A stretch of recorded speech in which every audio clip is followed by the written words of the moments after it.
nossa exposição dessa manhã, no livro de Gênesis, capítulo 17, a respeito da caminhada de fé de Abrão. Nós vamos ler os 10 primeiros versos do texto, mas a nossa intenção é meditar no capítulo todo, pelo menos nas principais ideias deste capítulo. Gênesis, capítulo 17. Diz assim a palavra de Deus: quando atingiu Abrão a idade de 99 anos, apareceu-lhe o Senhor e disse-lhe: eu sou todo-poderoso, anda na minha presença e sê perfeito. Farei uma aliança entre mim e te multiplicarei extraordinariamente. Prostrou-se Abrão, rosto em terra, e Deus lhe falou: quanto a mim, será contigo a minha aliança, serás pai de numerosas nações. Abrão já não será o teu nome, e sim Abraão, porque por pai de numerosas nações te constituí. Far-te-ei fecundo extraordinariamente, de ti farei nações, e reis procederão de ti. Estabelecerei a minha aliança entre mim e ti e a tua descendência no decurso das suas gerações. Aliança perpétua, para ser o teu Deus e da tua descendência. Dar-te-ei à tua descendência a terra das tuas peregrinações, toda a terra de Canaã, em possessão perpétua, e serei o seu Deus.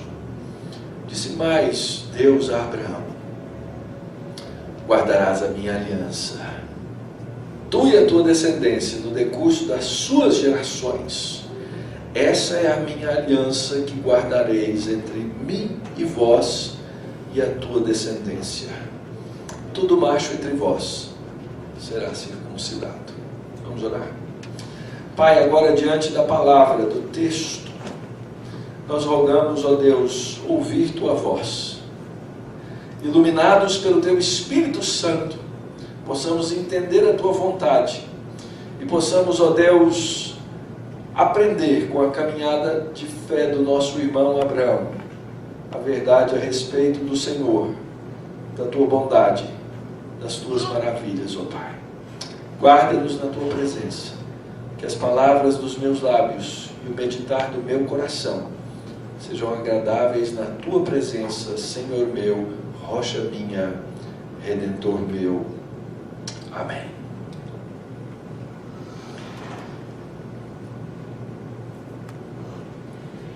Anda na minha presença e ser perfeito. Fácil, né? Tranquilo. Pastor Mauro tira de letra.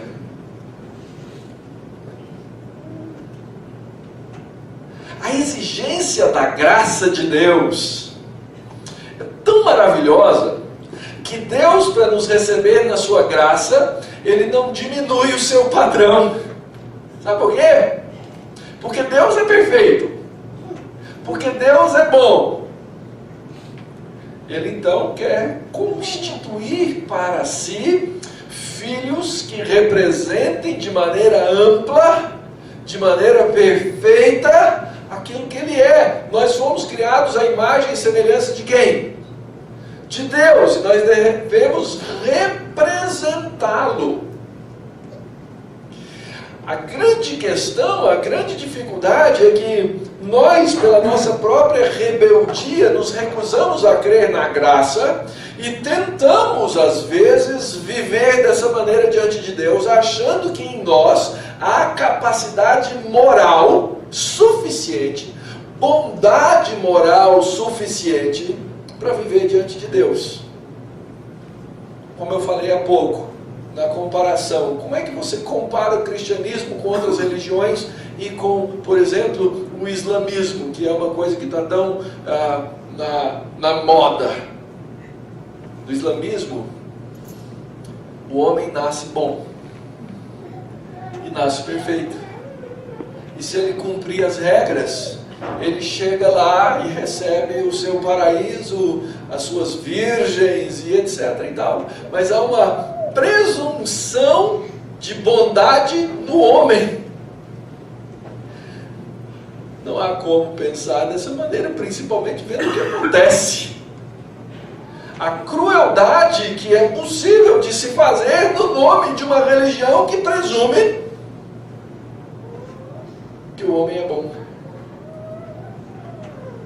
Nós temos desenvolvido ao longo do livro de Gênesis, então, os conceitos fundamentais para entendermos essa grande narrativa da Bíblia, que nos conta, que nos relata quem Deus é e quem nós somos. Começamos pela criação, vimos a respeito do caráter de Deus, o mundo que Deus criou, a imagem de Deus no homem, o padrão altíssimo de Deus para nós, que é o padrão da sua imagem. Deus não diminui esse padrão. Deus nunca diz, olha, eu vou eliminar o padrão, porque quem sabe assim, quem sabe algum se salva. Aliás, a Escritura é muito clara em dizer, na própria história de Abraão, que nós já passamos por ali, em verificar que quando Deus olha para os homens, Ele não encontra um justo sequer. Nós somos incapazes de manifestar qualquer tipo de justiça que seja uma justiça perfeita. Por quê? Por causa da queda.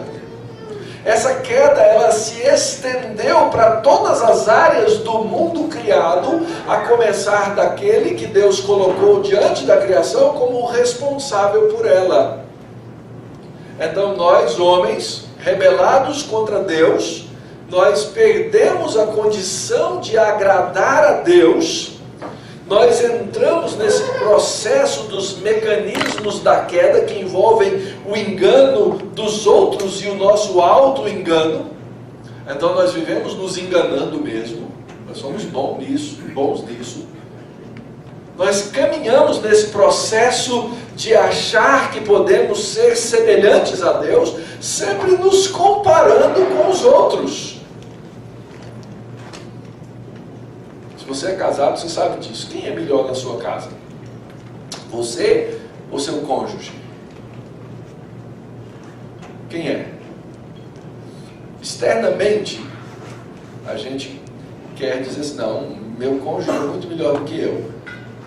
Mas internamente, quando a gente tem uma briga, quando a gente tem uma desavença, lá no nosso coração, o que a gente está dizendo? Eu sou melhor do que você.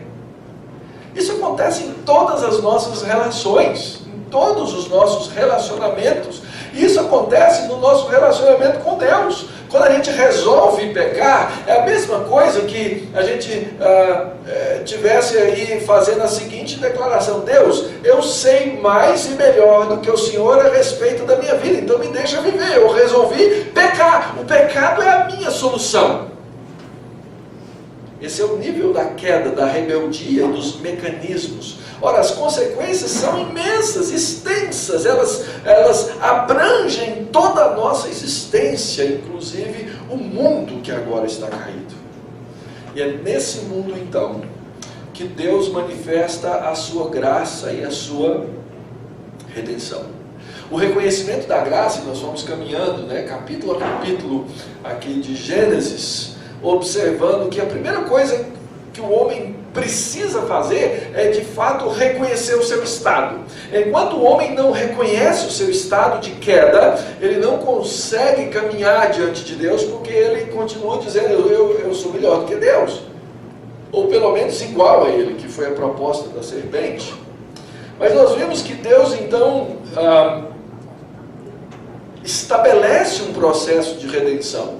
Vimos o chamado primeiro ou proto-evangelho lá no capítulo 3 de Gênesis, quando Deus se manifesta no jardim, ele volta ao jardim e ele diz, eu estou aqui para redimir. E a primeira coisa que ele faz é confrontar o homem, lembra? Onde estás? Deus sabia onde o homem estava, mas ele pergunta, ele confronta. Que é isso que fizeste? Deus sabia o que o homem fez, mas ele confronta o homem, porque nós precisamos ser confrontados. E a partir daí, então, Deus começa a fazer ao homem promessas. Essas promessas feitas por Deus é o que nós chamamos de Evangelho. o evangelho da graça de Deus. E Deus então promete à mulher uma semente, uma descendência.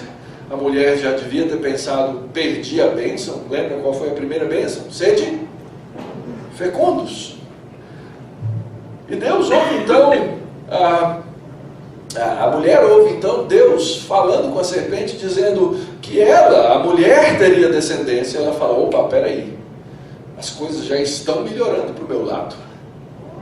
E o homem continua então capaz de prover semente, só que Deus conta e narra que agora essa semente do homem vai ser uma semente dividida. Uma semente daqueles que representam a Deus e aqueles que se opõem a Deus sempre.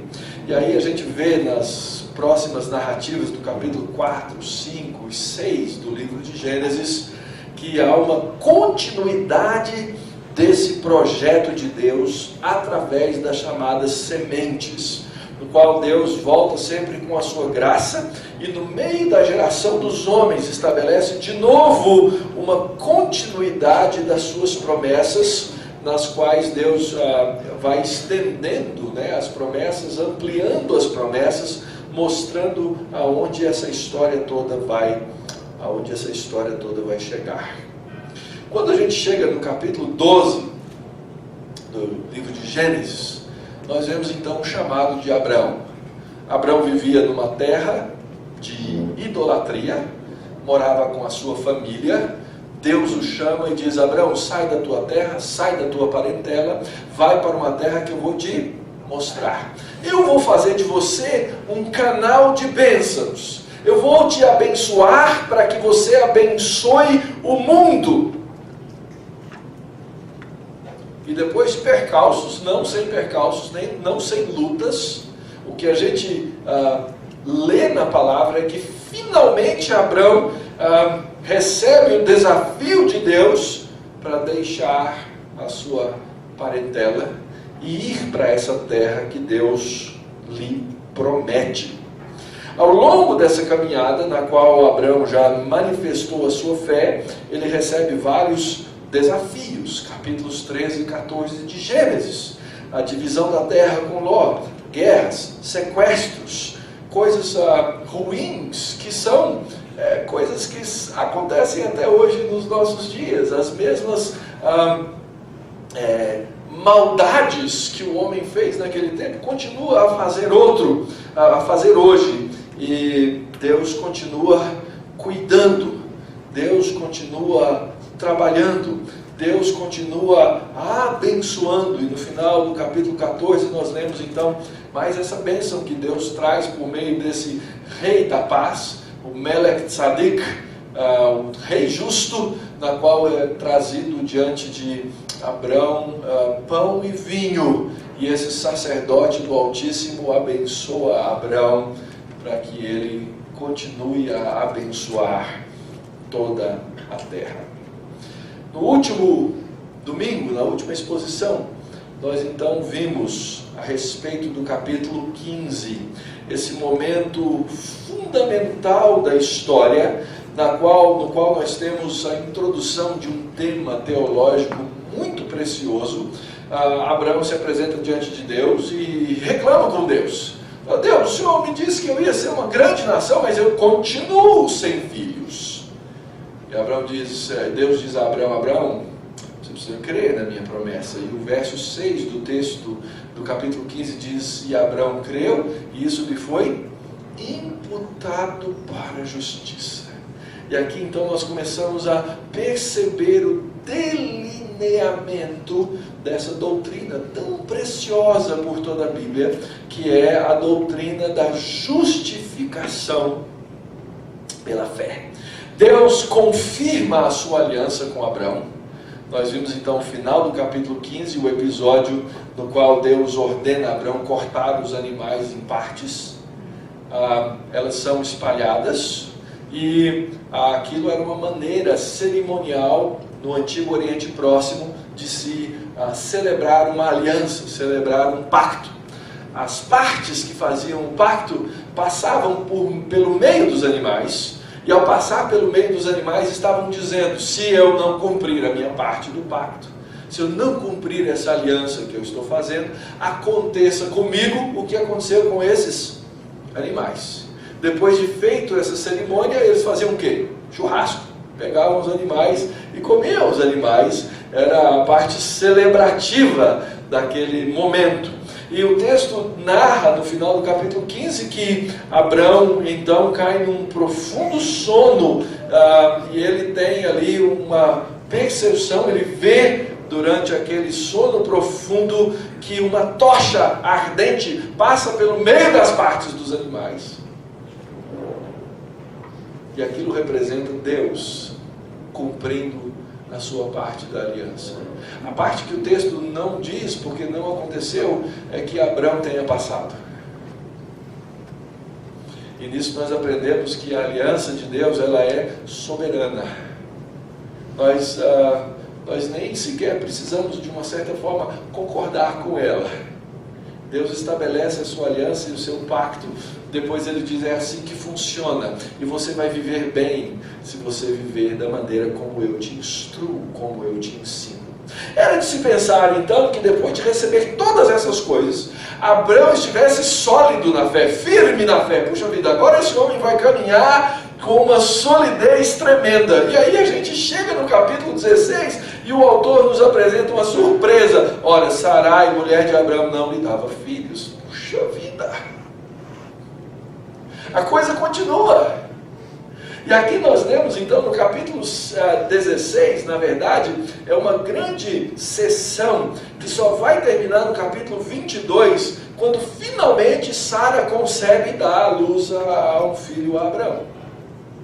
Mas até que isso aconteça, do capítulo 16 até o capítulo 22, nós continuamos a ver a caminhada de fé de Abrão. E como esse nosso irmão teve que sofrer as consequências das suas decisões. Como ele precisou sofrer as consequências de não ter sido o cabeça da sua casa.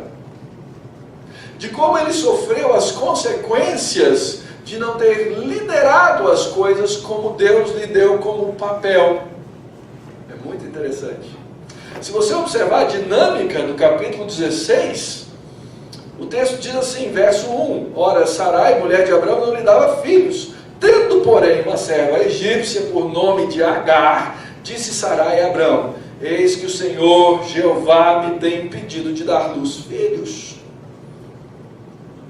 Toma, pois, a minha serva, e assim me edificarei com filhos por meio dela. E Abrão fez o que Adão fez no capítulo 3. Ele anuiu, ele concordou com o conselho de Sarai. Isso é, queridos, um retrato da luta que nós temos no mundo de hoje, na nossa vida, nos nossos relacionamentos. A maneira como nós não entendemos de maneira clara os papéis que Deus nos dá nesses processos. A impressão que eu tenho a respeito de Sara, que ela queria ouvir de Abraão o seguinte, querida, jamais faria isso. Você é única. Mas ele não faz. O texto diz que Agar era bonita. Ele não tinha filhos. E esse é o famoso episódio em que nós resolvemos cuidar das coisas de Deus com os nossos mecanismos. Tão difícil isso, não é, irmãos? Até onde caminha a nossa responsabilidade em fazer coisas? E até onde nós devemos deixar Deus fazer as coisas confiando? Eu tenho uma tendência, e eu acredito que a maioria das pessoas tem uma tendência a ser sinergista. Nós chamamos de sinergismo essa ideia que existe de que eu tenho que ajudar Deus nas coisas. Se eu não ajudar Deus, aquela história assim, faz a tua parte que eu farei a minha. Existe um problema nessa ideia de quando nós pensamos em sinergismo. Por outro lado, nós entendemos que o pacto e a aliança de Deus é monergista, ele faz, ele atua. Mas a Escritura nos exorta dizendo que é Deus quem efetua em nós o querer e o realizar. Então não significa que nós vamos ficar parados, estáticos, só aguardando. Por outro lado, nós temos que entender a vontade de Deus. Eu acho que isso é o nosso grande dilema como crentes. É manter a nossa fé, fazendo as coisas que Deus nos chamou para fazer, buscando os princípios da palavra de Deus para fazer essas coisas dentro do princípio. Porque quando a gente faz fora do princípio, existe pecado, existem consequências do nosso pecado. E as consequências são imensas. De fato, Agar teve um filho. E o filho de Agar chama-se Ismael. E Ismael é o quê? Ele é exatamente o pai dessa guerra que nós vivemos até hoje. O homem que foi chamado para abençoar todas as nações da terra deixou na terra consequências. Quando o texto diz: e Agar deu à luz um filho a Abraão. Veja bem, nós não podemos estigmatizar as coisas. Mais adiante no texto da Escritura, nós temos a bênção de Deus sobre Ismael. Nós temos a bênção de Deus sobre as gerações de Ismael. E não é uma questão de pura ou mera linhagem sanguínea. Tanto é que ao longo da história da redenção, o que nós vemos? Nós vemos Deus indo nessas outras linhagens sanguíneas e trazendo de dentro delas o quê? Os salvos, os remidos. Então hoje nós temos aqui uma bela mistura. Nós temos gente aqui que veio de diferentes linhagens de sangue. Meu sobrenome é Meister, supostamente alemão. Meu nome é Mauro, supostamente italiano. E são as duas linhagens que deram origem à minha família. Deus pegou gente de várias linhagens. Nós temos gente aqui de diferentes misturas sanguíneas, que ao longo da história Deus veio trazendo para o meio do seu povo e constituindo a sua igreja. Essa é a beleza daquele dia final, quando toda raça, língua, povo e nação vai comparecer diante de Deus. Então, não é uma questão de estigmatizar ou de criar um espírito xenófobo no meio do cristianismo por causa desse fato acontecido lá atrás. Mas a gente, ao mesmo tempo, percebe o quê? Que os nossos pecados têm consequências. As nossas decisões têm consequências. E Abraão precisava mudar muitas coisas. E esse é o tema do nosso capítulo 17. Eu chamo o capítulo 17 de Gênesis de a grande virada. Um ponto fundamental na caminhada de fé de Abraão. Do dom da justiça que Deus deu a ele, a uma fé responsável na aliança. Até então, Abraão ainda é um homem que se perde facilmente na sua caminhada de fé. Ele claudica, ele manca entre a sua fé que Deus lhe deu e as coisas que o seu coração e a sua carne lhe inclinam a fazer. E Deus então vem e lhe apresenta mais uma vez a aliança. Aliás, Deus confirma a aliança. Deus não revoga a aliança, Deus não anula a aliança. Deus chega e repete 13 vezes nesse texto a palavra aliança e pacto. E diz: Abraão, eu vou manter, eu vou ser o seu Deus. E você vai constituir o meu povo. Da última vez que Deus tinha falado com Abraão, tinha 86. Agora ele tem 99, o autor do texto faz questão de marcar. Era um homem já velho,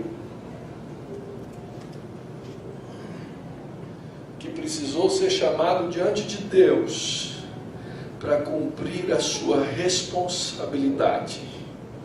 Quando atingiu Abraão a idade de 99 anos, apareceu-lhe Jeová e disse-lhe: eu sou o Deus Todo-Poderoso. E essa, queridos, é a primeira lição que nós precisamos aprender nessa história do nosso pai Abrão. Nós precisamos conhecer bem o nosso Deus. Lembra que o problema de Abrão no capítulo 15 era qual? Ele estava com medo. Deus chegou para ele e falou: Abrão, eu sou o teu escudo, eu sou o teu galardão.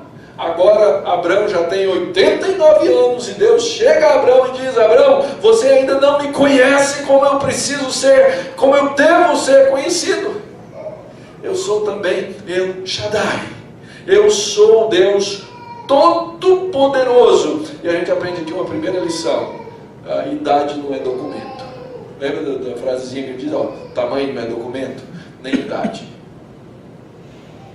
Porque com toda a idade que ele tinha, ainda precisava caminhar para conhecer a Deus. A idade não significava conhecimento de Deus. Aliás, é como se Abraão tivesse esquecido de Deus, e Deus vem e se apresenta de novo e diz: Abraão, eu sou todo-poderoso. Quando eu disse que eu ia te dar filhos, você não precisava tentar resolver com seus próprios métodos.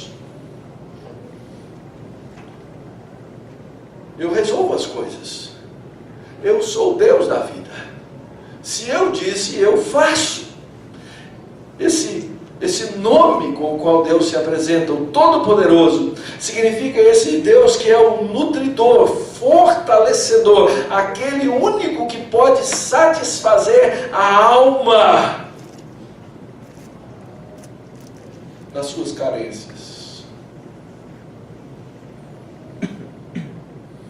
Já imaginou se a gente acreditasse em Deus, mas Deus fosse mais ou menos assim meia boca? Um Deus que não consegue fazer tudo, um Deus que não é todo poderoso. Aliás, está na moda esse Deus aí em algumas teologias hoje, tá?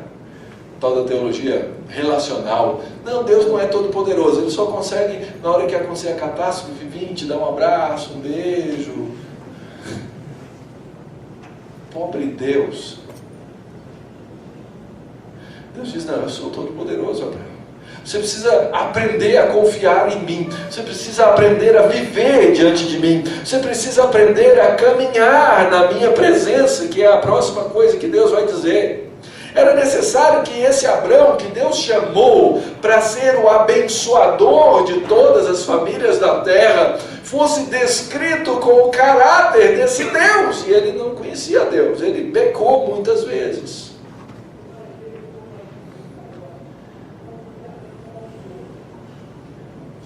Daquelas vitórias contra os reis poderosos, nos capítulos anteriores, nós agora vemos aqui um Abrão, que tem um Deus, que ele acha que pode resolver as coisas de Deus. E essa lição serve para nós, queridos.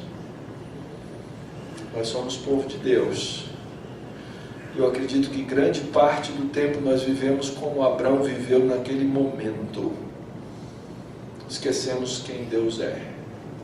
Quando a gente esquece quem Deus é, que Ele é o Deus Yahvé, Jeová, Todo-Poderoso, nós também nos esquecemos de confiar nele.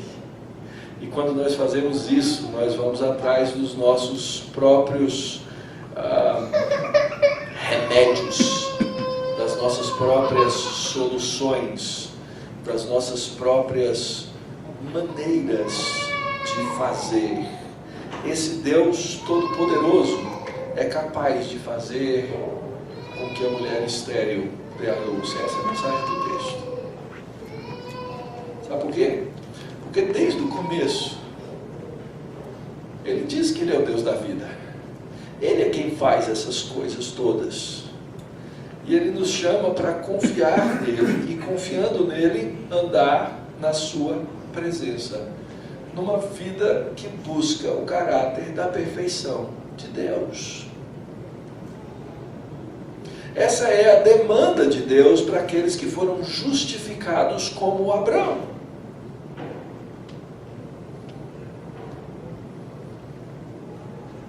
É isso que Ele quer de nós, queridos. Não de uma maneira legalista, mas Ele quer que nós aprendamos a andar e a viver e a caminhar na presença dEle. Aliás, essa é a definição que eu faço de espiritualidade cristã. O que é espiritualidade cristã? Espiritualidade cristã é aprender ao longo da vida a andar na presença de Deus. Espiritualidade cristã, ela é manifesta no culto público, mas ela não é toda a espiritualidade, não é uma religiosidade, não são atos religiosos. Não é ser membro da igreja, dar o dízimo na igreja e comparecer às reuniões de oração e ter um ministério. Essas coisas, elas devem ser consequências da nossa vida espiritual e não a nossa vida espiritual. Esse é o grande perigo das igrejas já estabelecidas. As pessoas vão se agregando às igrejas estabelecidas, vão se juntando a essas igrejas e elas vão tendo assim a ideia, a impressão de que elas agora pertencem a esse grupo, pertencem a esse clube, e se elas fizerem as coisas do grupo e do clube, elas estão inclusas. E uma vez inclusas, agora elas acreditam que isso é a vida espiritual delas. Nada mais perigoso do que isso. Aliás, nada mais mortal do que isso. Porque a gente sabe que muitos religiosos vão parar no inferno. E vão parar no inferno exatamente porque trocaram a vida espiritual pela religiosidade. Veja bem, eu não estou combatendo religiosidade. Eu acredito na verdadeira religião. Eu acredito na igreja, porque ela foi instituída pelo nosso Senhor Jesus Cristo. Eu acredito que ela deve funcionar e que ela tem que ter padrões e que ela tem que ter uma série de coisas que Deus instituiu para ela. O grande perigo é as pessoas acharem que cumprirem uma série de rituais vai lhes trazer vida e salvação. E não é isso. Deus diz para Abraão: Abraão, anda na minha presença e ser perfeito. Aliás, essa ideia ou esse conceito de andar com Deus é um conceito que vem sendo trabalhado desde os primeiros capítulos de Gênesis. Deus aparece no jardim para andar com Adão. E é naquela ocasião que ele faz o quê? Esconde-se. Depois, no capítulo 5, Enoque fazia o quê? Andava com Deus. Depois, no capítulo 6, Noé andava com Deus. Depois, no capítulo 12, o que Deus diz para Abraão? Abraão, anda, e eu vou com você. Vai para uma terra e eu vou contigo. Confia em mim. Esse andar com Deus é o que Deus pede de nós. Agora, nós não temos condição de andar diante de Deus por nós mesmos. É por isso que nós acreditamos na graça de Deus e na integridade de Cristo. Cristo que disse o quê? Ide por todo mundo,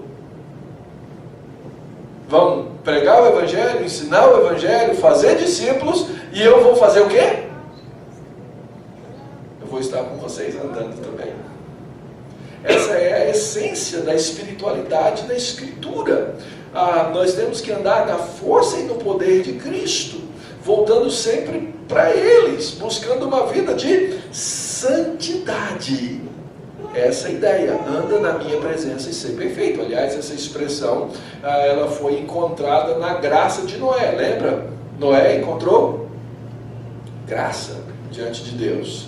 Ele era um homem o quê? Íntegro na presença de Deus. A gente sabe que ele pecava. A gente sabe que Abraão peca. Se nós somos um pouquinho realistas a nosso próprio respeito, sabemos que nós pecamos. Então, andar diante de Deus significa, implica em viver em profunda humildade diante de Deus. É reconhecer todos os dias que eu sou dependente dessa graça, que eu preciso ser aquele bem-aventurado lá do Sermão do Monte. Bem-aventurados os humildes em espírito. O que é um humilde em espírito? É aquele pobre do pobre, o mais pobre de todos, que chega diante de Deus absolutamente maltrapilho e diz diante de Deus: Deus, eu não tenho nada para te dar, nada. mas eu confio na tua graça. Essa é a nossa caminhada diária. Essa é a busca que nós temos que ter para viver diante de Deus, sabendo que nossos pecados devem ser deixados para trás à medida em que nós nos humilhamos na presença do Senhor e buscamos viver em integridade. Então, que fique bem marcado isso. A integridade cristã não é, em primeiro lugar, não pecaminosidade. Se você é convertido ao Senhor Jesus, você sabe que você é pecador. Segunda coisa, não é viver uma vida meramente religiosa, na qual eu cumpro determinados rituais, Deus me recebe os rituais, eu faço uma troca com Deus. Mas vida íntegra, de perfeição diante de Deus, é uma caminhada de reconhecimento diário do meu estado de miséria, do meu estado de pecado, da grandeza de Deus, da misericórdia e da graça de Cristo, na qual eu posso me levantar e continuar andando, lutando contra o pecado. Vida cristã é assim. Vida cristã não é uma vida na qual eu pego uma linha assim de 90 graus, eu saio do pior dos pecadores, eu chego lá em cima, eu sou o cara mais santo da face da terra. Porque ao longo desse crescimento dessa linha, você vai cair muitas e muitas e muitas vezes. Nenhuma dessas vezes o seu estado de pecado deve ser a desculpa. Ah, Deus, o Senhor sabe, eu sou pecador mesmo, então dá um break aí, né? Não. É sempre um motivo de vergonha, o cair e o pecar. É sempre um motivo de júbilo, o ser levantado pela graça de Cristo. Cuidado com a autojustiça. Cuidado com a autojustiça. Quando nós não conseguimos entender o perdão de Deus sobre os nossos pecados, sejam eles ocasionais ou sejam eles repetidos, significa que nós estamos agindo em orgulho diante de Deus. Ah não, meu pecado é maior do que a graça, então eu já repeti tantas vezes, então a graça não serve para mim. Nada disso. Cuidado com o orgulho. Deus quer de você só isso. Anda na minha presença e ser perfeito. Às vezes essa posição de pastor é estranha, né? Porque vocês me veem aqui no domingo pregando e vocês não estão na minha casa no dia a dia. Então a primeira coisa que eu aconselho a vocês, não perguntem para minha mulher, tá? Como é que é esse negócio. Aliás, eu já disse isso algumas vezes. Uma das experiências mais profundas do processo de começar a plantar a igreja aqui na Barra Funda era o fato de que todos os domingos pela manhã eu tinha que pregar esse evangelho da graça no mesmo sofá que eu havia assistido televisão no sábado à noite, diante da minha esposa e dos meus filhos, na qual Deus me ensinou e na qual Deus ensina os crentes a não serem hipócritas. Essa é uma luta. Essa é uma luta para todos nós, diante dos nossos filhos. Às vezes, nós esquecemos disso, não esquecemos? A gente quer criar filhos perfeitos, bonitos, bem educados, esquecendo que os pais não são isso. Esquecendo que nós não somos isso. E aí nós não ensinamos aos nossos filhos graça. Porque eles não são capazes de entender a graça de Cristo. Porque nós, pais, nos colocamos acima deles. Como se nós mesmos não fôssemos os piores pecadores. Anda na minha presença e ser perfeito significa viver em humildade perante a face de Deus. Terceira coisa, Confie na promessa graciosa de Deus. Deus diz assim: farei uma aliança entre mim e ti. Observe de quem é a iniciativa? De Deus. Aliás, o verbo que aparece aí no texto hebraico, ele é o verbo Nadã, que dá o nome lá, inclusive, do profeta, né? Esse verbo, ele significa dar. Na verdade, Deus está dando uma aliança. É Deus dizendo assim, ó, da minha parte, é isso que eu vou fazer, Abraão. Quanto a mim, da minha parte, será contigo a minha aliança. Você vai ser pai de numerosas nações. Eu vou até mudar o seu nome. Não vai ser mais Abrão e Abraão, para representar o caráter dessa aliança. Um nome para que Abraão, ou esse antigo Abrão, agora Abraão, possa abençoar as pessoas.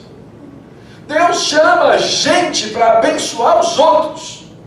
Deus nos chama como igreja para abençoar os outros.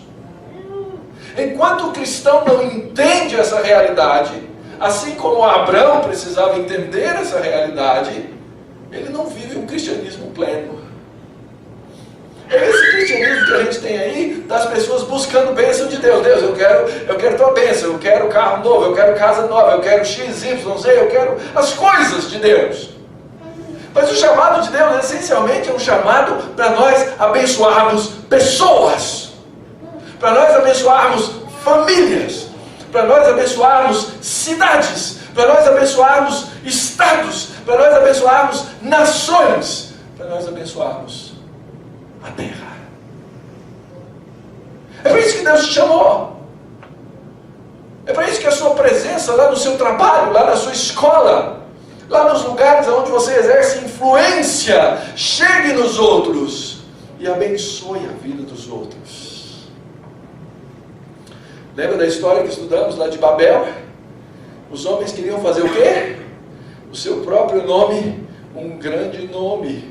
Deus está dizendo, Abraão, eu vou mudar o seu nome para fazer um nome grande do seu nome, porque os homens, quando querem engrandecer o seu próprio nome, eles se tornam inexpressivos. Mas esse é o nome que Deus vai fazer grande. Na verdade, o que aparece aí no verso 7, quando o texto diz assim, estabelecerei a minha aliança, pode mudar aí na sua tradução. O texto diz assim, eu confirmarei. Deus está confirmando aquilo que ele já havia dito no capítulo 12, aquilo que ele já havia dito no capítulo 15, agora ele confirma, e essa confirmação é maravilhosa, queridos. Eu vou ser o Deus de vocês, eu vou ser o Deus da sua descendência. Como Deus é bom, como a exigência de Deus é cheia de graça, como Deus trabalha para mudar até mesmo o nosso caráter, não é isso? A gente diz assim, olha, essa pessoa não tem caráter. Caráter todo mundo tem, ruim ou melhor, porque bom caráter não existe. Concorda comigo? Não é essa a nossa teologia? Bom caráter não existe. Existe um caráter pior, existe um caráter melhor. Bom, existe só um, que é Cristo, que é Deus. Em todas as outras coisas nós somos falhos, gente. Não adianta. Nós somos egoístas. Nós pensamos em nós em primeiro lugar. Nós queremos o melhor para nós mesmos. Nós temos um defeito de caráter chamado pecado original, que pode ser, ao longo da nossa educação e aprendizagem, melhor ou pior. Mas, essencialmente, sem Cristo, nós não somos capazes de agradar a Deus. Então, cuidado ao julgar o caráter das outras pessoas, na verdade. Mas Deus trabalha aqui no caráter de Abraão. Ele muda o nome de Abraão para que esse caráter seja mudado. Deus dá um novo nome a Abraão, porque Deus é Senhor para fazer isso.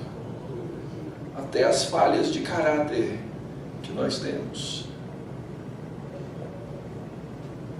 precisam ser tratadas pelo Senhor. Você já colocou-as diante de Deus? Você já orou e disse assim: Deus, eu sou muito presunçoso mesmo, porque eu acho que eu sou melhor do que o meu rebanho. Eu acho que eu sou melhor do que as pessoas sentadas aqui.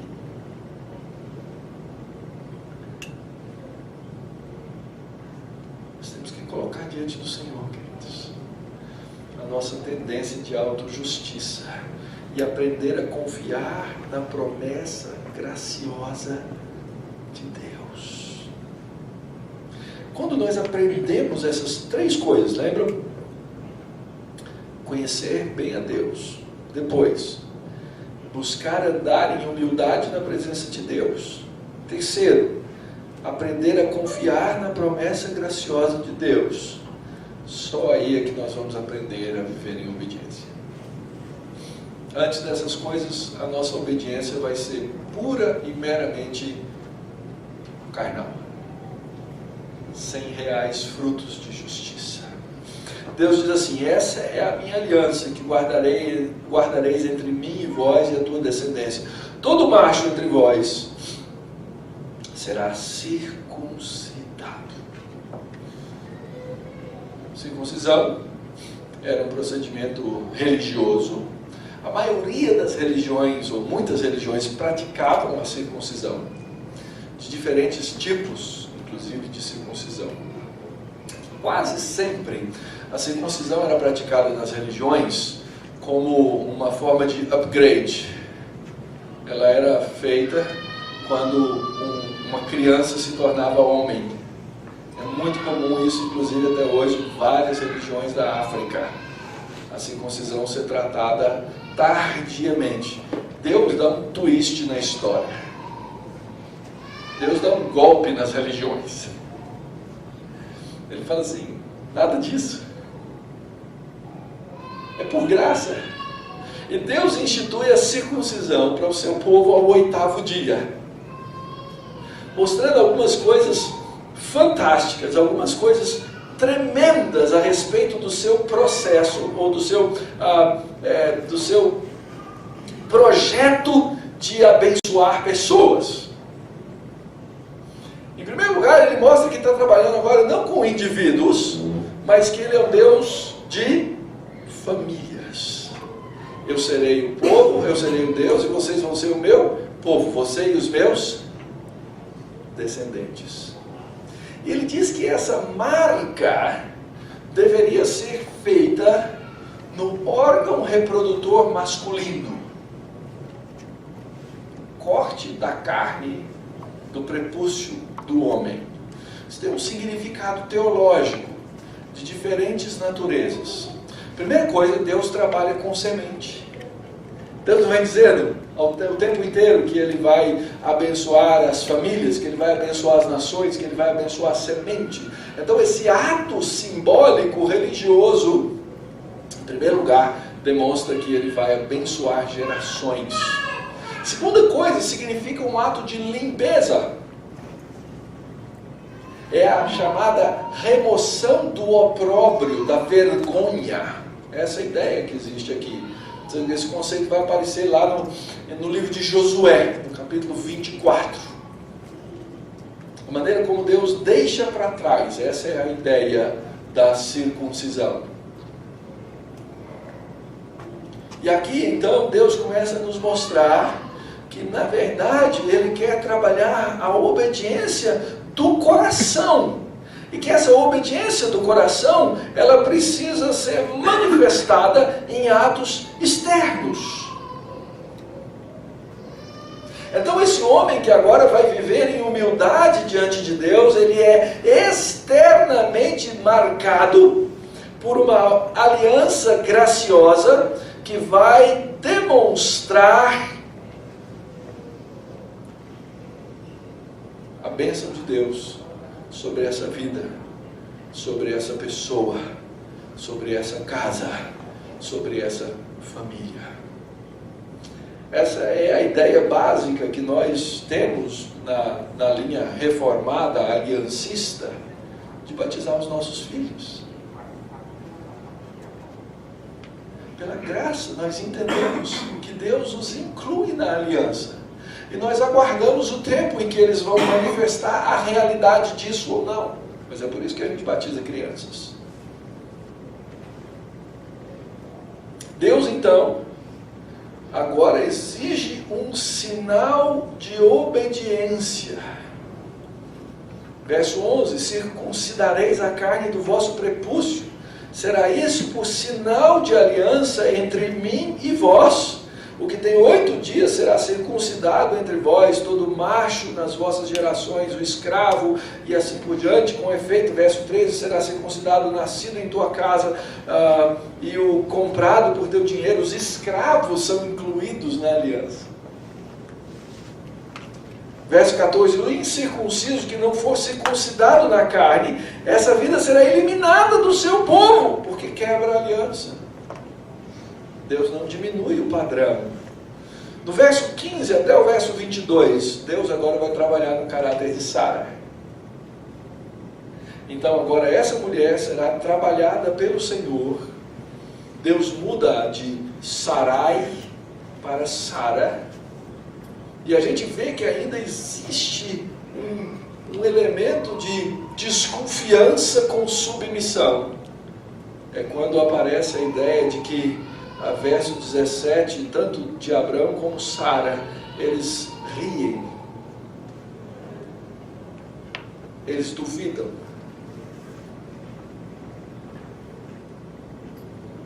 Mas eles aprendem a confiança. É nesse texto que Deus também abençoa Ismael. Confirma a aliança, verso 21, com Isaac. E Deus, então, verso 22, se retira de Abraão. Então, no versículo 1, Deus aparece. No versículo 21, Deus sai da cena. E aí, então, o verso 24 diz: e tinha Abraão 99 anos de idade. É o autor agora fazendo a conclusão dessa parte da história. Quando foi circuncidado na carne do seu prepúcio. Então não existe idade para você receber a marca da aliança. Pode ter 99. Ismael, seu filho, era de 13 anos. Também foi circuncidado na carne do seu prepúcio. E Abraão e seu filho Ismael foram circuncidados no mesmo dia.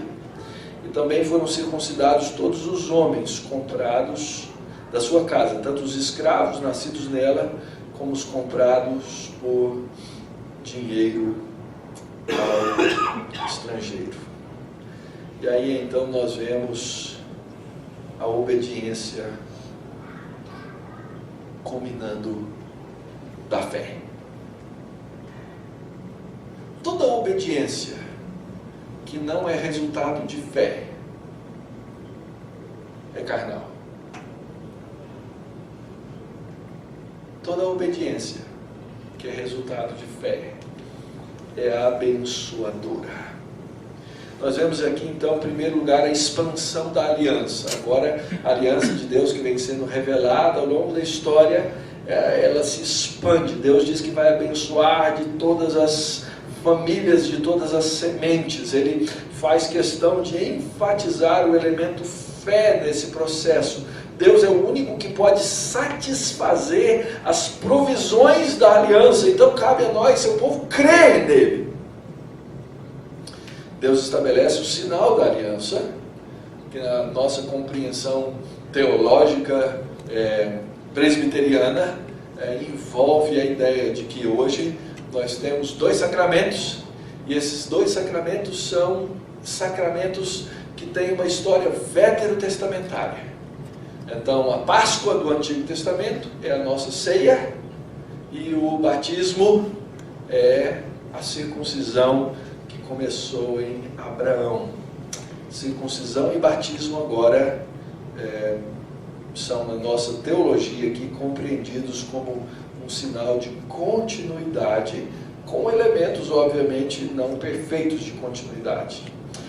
Vemos que Deus agora abençoa as nações por meio do novo nascimento. Não é estranho que Ismael, que não é o filho da aliança, tenha sido abençoado e circuncidado também.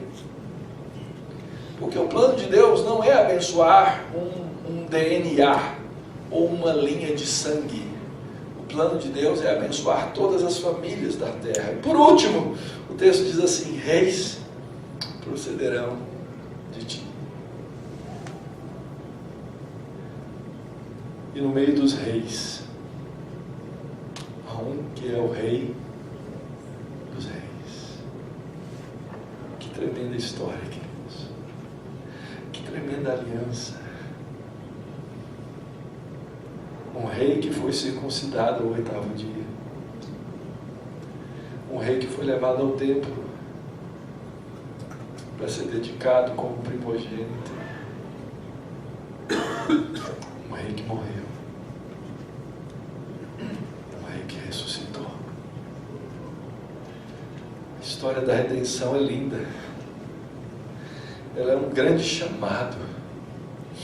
Um grande chamado para um povo. Começa, como eu já disse, em Adão, continua em Enoque, estende-se para Noé, amplia-se em Abraão, e amplia-se nos filhos de Abraão, amplia-se para o povo, e Deus continua dizendo ao seu povo, à sua igreja, aos descendentes de Abraão pela fé, aos filhos do rei: vão por todo o mundo, preguem o evangelho a toda criatura, batizem em nome do Pai, do Filho e do Espírito Santo.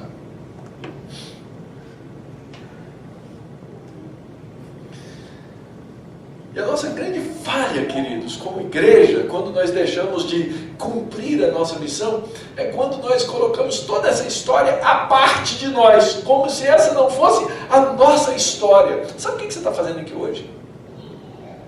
Você está hoje aqui anunciando para o universo que você confia, que você acredita no El Shaddai. E que diante de El Shaddai, e diante dos seus irmãos em Cristo, e diante do mundo inteiro, você quer fazer uma coisa. Você quer andar na presença de Deus, para a glória dEle, na perfeição de Cristo. Você é parte, porque essa é a sua história como crente. Nós vamos cantar um hino agora, que não está na minha apresentação porque eu não colei. Chama-se Dica,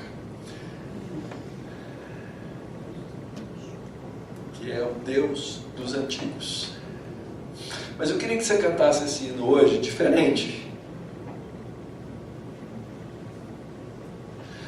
Entendendo que esse Deus dos antigos é o seu Deus. E que essa história que Ele escreveu e fez acontecer em todo o passado, ela continua hoje. E aquele Deus cuja forte mão operou lá atrás, continua a operar hoje.